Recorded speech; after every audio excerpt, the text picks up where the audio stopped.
Hey guys, it's Jenny. Welcome back to the series. So today's What Is That topic is wandering, elopement, bolting, escape. This action has a lot of words to define it. It has a lot of terms that we use throughout the special needs world, and I think all of them kind of have basically the same definition. So what is that? So bolting or elopement or, escaping is exactly what it sounds like. It's when when an autistic individual, they just wander, they find their way away from their safe environment that their caregiver has set up for them. So that could mean being at the park, being in the front or backyard of their home, being inside of their home, inside of a car, in a classroom. It can be whatever the safe environment is, the controlled environment that the caregiver has set up for this individual. They found their way away from it. Now, I am aware that this is not just a special needs problem, so that's not what this is about. Also, I just want to preface this by saying, I do these because they're educational, because I want to put these terms out there. I remember not understanding what a lot of these terms meant. We tease in the autism community and special needs world. As parents, we oftentimes kind of make the joke of it's the alphabet soup. Literally, it's every acronym you could possibly imagine, and they start throwing these terms and vocabulary words around that are very new, and they can sound very scary, and they're really confusing sometimes. So when I put these podcasts and these episodes out about the kind of what is that series, it's never to scare anyone. I don't want to add to your fear or anxiety, and that is not my intent. I never ever want that to be the case. So just know that this is information just because I want to put it out there for those of you who maybe can take something from it. And I am so grateful for those who are listening. Thank you again for taking time out of your day. So wandering or elopement, it's a big problem with a lot of individuals on the spectrum. It is a huge problem for me personally in my life with Jack, because he lacks the awareness of fear. He has no awareness of safety. He doesn't have any fear of danger.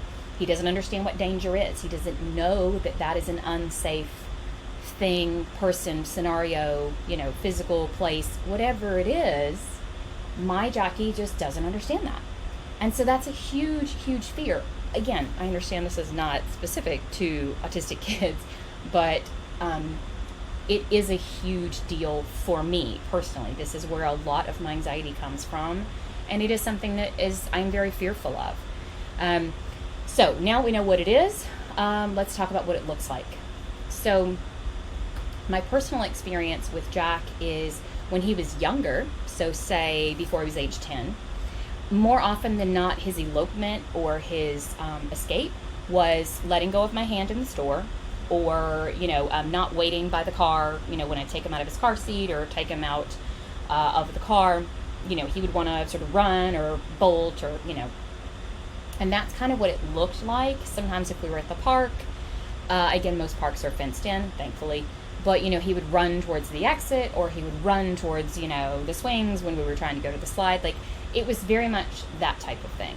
I only had one incident where he actually got outside of my home, and I've also had one incident where he got outside of the classroom when he was younger. So that's kind of what it looked like for him when he was younger. And I think that's because he was young, his size, his abilities. Like, it was just at that point where I was having to hold his hand, really physically direct him, really keep him super close. Because he just hadn't had the practice yet, and I mean, again, neurotypical kids, same thing, so that was then.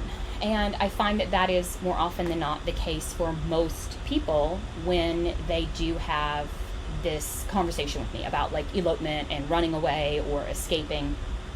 But now what I've realized is, as Jackie has gotten older, I'm seeing that the wandering or the elopement, it's shifting. So now it's kind of taking on something that looks a little more and I don't have a better like descriptor for this. I'm just going to use this word. It's looking a little more like planned. Does it sound like it's looking a bit more like escape? Like he's a little escape artist now, where he's like plotting and scheming. He'll go like, and he'll watch me. Okay, well, how did you unlock that? How did you open that? How did you? And then I'll see him kind of like staring me down. Like, okay, I'm gonna pay attention to this. I'm gonna figure this out. And also, he's 5'5" or almost 5'6". He's 150 pounds. I mean, he's bigger than me. He's like taller than me, weighs more than me. Like, he's quite capable physically, to really get himself into some precarious scenarios now because of his size and his ability and his strength, and that his body physically is now more mature. I can't just hold his hand and walk him through the store. I can't just, so physically he's outgrown me. He's bigger than me now. So it's presented just a whole different set of challenges, and I don't feel like I'm alone here. So, shout out to my parents whose kids have outgrown them. I'm with you. But, wandering and elopement is a huge deal. It really is. I think the latest statistic that I can find from, any of the sort of available information was, that right now, 49% of individuals that do have high need autism, or do have a really high level of, needs, and they're, quite severely affected. That's a huge number. That's a big number, guys. That's scary. So I'm with you, and I understand why, it's such a scary thing, because at least for my Jack, he doesn't have the awareness of the fear or the danger, right? So he'll just walk right out into the street. Beyond that, he can't access an adult to get help. So even if he were to find his way away from me, it's not like he could walk up to someone and go, oh, hey, I'm Jack, my mom's Jenny, I live here, can you, I need your phone, or can you call my mom, can you help me find it? Like, no, he can't do any of that because he's nonverbal. So he can't even tell someone, hey, I need help. And, beyond that he is a water kid. He loves the water. Now, thankfully, we have kind of just, again, to try and mitigate some of my anxiety and my fear, at a very young age, we put him into, swim and water and pool time, and taking him to the ocean, and making sure he was really, really confident and super comfortable being around the water in a safe way. So that part for me is a little less of a fear, but I know that for many parents, and unfortunately the really scary stuff that we see on TV and on the news reports, oftentimes it does end pretty tragically. When especially the younger kids who maybe aren't strong enough to sort of swim, back to the edge, or they don't know how to swim, to get themselves out of whatever, body of water that they have found. And, it can end very tragically, and it's terrifying as a parent. And again, this is not specific to, special need families or special need individuals, but, this is absolutely, for me personally, is the thing that, really weighs heavy on my mind. So, and again, I'm not making this to scare you guys. It's just, again, it's informational. But so what I want to go into next is really, it's sort of the why. And this was the piece for me that really kind of made it click. It just sort of made it make sense. And it took my anxiety and my sort of fear and my oh my God kind of feeling, and turned it into, oh, okay, now I understand why. So let me see if I can replace the function, the why, from an unsafe thing to a safe thing. So I can still fulfill his need, his desire for whatever was making him run or wander or walk away. And I could do it in a way that made him safe. So when I understood the why, it changed everything. It was just game changer. So for my Jack, the big why is sensory. He loves to, run. He loves to stomp his feet. He will take his shoes off and shuffle the bottoms of his feet, sort of rub them against the floor, whether that's carpet or tile or rugs or the outside in the grass or the dirt. It's a big sensory thing for him. It's a huge sensory thing. And that's the case for a lot of children. So being really in tune with his sensory diet and keeping him really being very quite strict about it and making sure that he's getting the deep pressure. We're dry brushing his skin or his feet, squeezing his feet, giving him plenty of opportunities to stomp his feet or run, or put his feet into different textures. So we'll put walk in the rocks and walk in the grass and walk on the driveway or whatever it is. And so keeping that need fed in a safe way has really cut down on some of this behavior. The other big thing, at least for my Jack, again, these are all specific to me.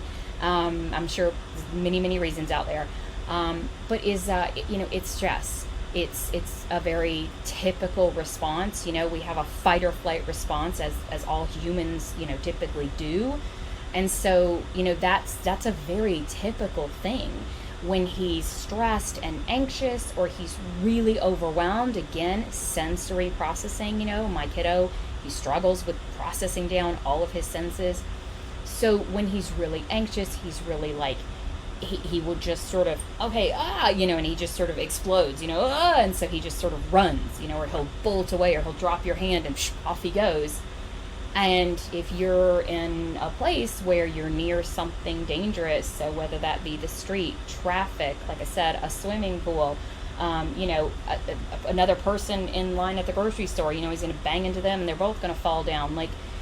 It's really, really, really difficult. So in order to kind of quell some of that and bring some of that back to a controlled environment, the thing that we've started to do is, again, I got really, really in tune with the why and started trying to pay attention and take notes, like physical notes. Yes, I know, trust me, I'm sure that sounds maybe strange to some of you.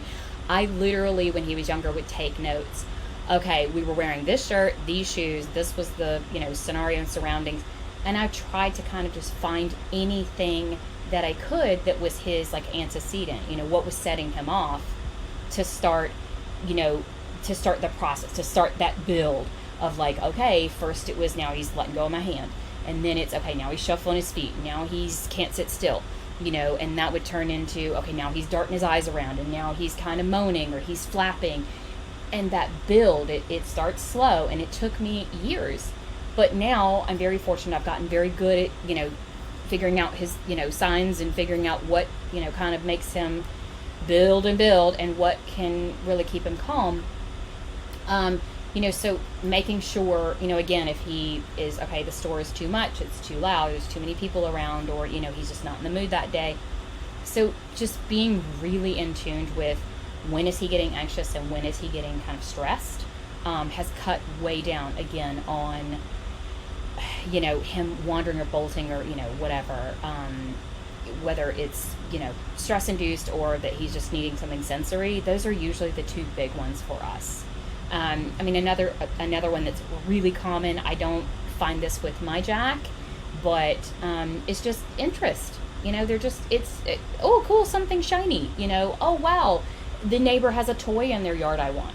Okay, well, they're going to try to go get that toy. Again, it's a very typical response.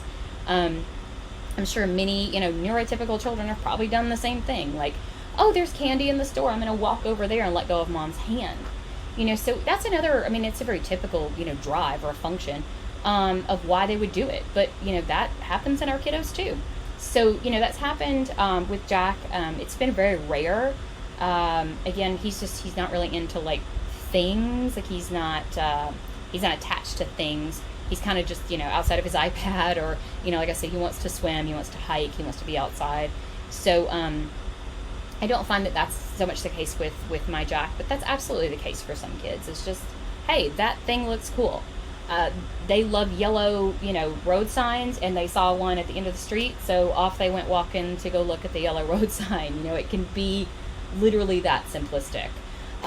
So that's kind of wandering, elopement, bolting, escaping. That's sort of it in a nutshell. That's some of my personal experience with it.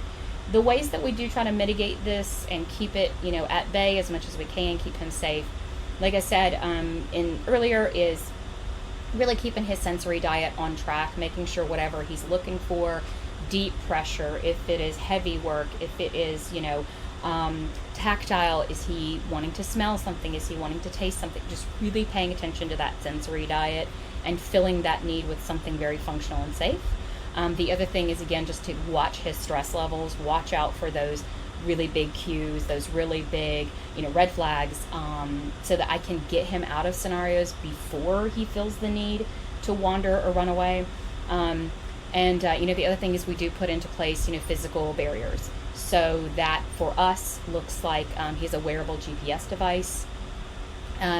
He has, we have weighted blankets, weighted vests. We have locks and alarms on the doors and windows. We also have some specialty locks that sort of bar the doors as well. Bar from like opening the door bar.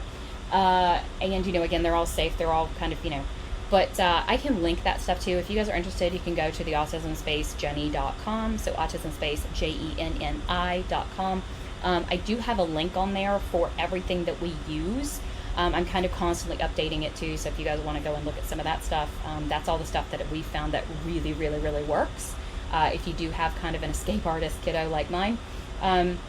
So that's kind of it. That's what we do about it. That's what it is. I hope you guys got something from this. Thank you again so much for taking time out of your day, out of your life to listen and to give me an opportunity to pass along this information to you.